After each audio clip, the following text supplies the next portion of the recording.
Traditionally, art has been a bit of a solitary activity. Set up your easel, wash the brushes, and get painting that fascinating bowl of fruit. The closest most artists have come to teamwork is probably swapping tips at a painting class. And while 100 years ago you might have been chuffed to fill a frame with your strokes and scribbles, nowadays the size of your canvas is a bit more daunting. Webcanvas.com is one site with enough space for everyone. It's theoretically infinite, in fact. Touting itself as the world's biggest collaborative painting, this giant medley of colour sits somewhere between anarchy and community. And while it's certainly pretty busy around here, it's hard to tell if this is collaboration or competition. It can feel a little like the visual equivalent of a shouting match. Take a delve into the site's forums, though, and you'll find the team players behind some of the site's most impressive works. Gridcosm takes a more focused approach. This wormhole of weird and wonderful is an ever-expanding set of grids within grids within grids.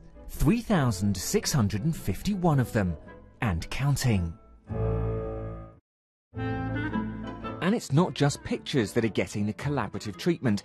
The Exquisite Forest project, backed by Google, asked amateur and professional animators to add their twist to an evolving tree of short stories.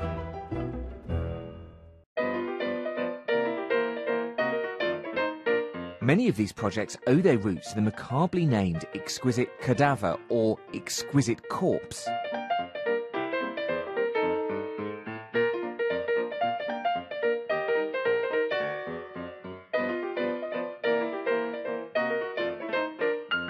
This parlour game, purportedly invented by the French around 1918, was all the rage back in the day.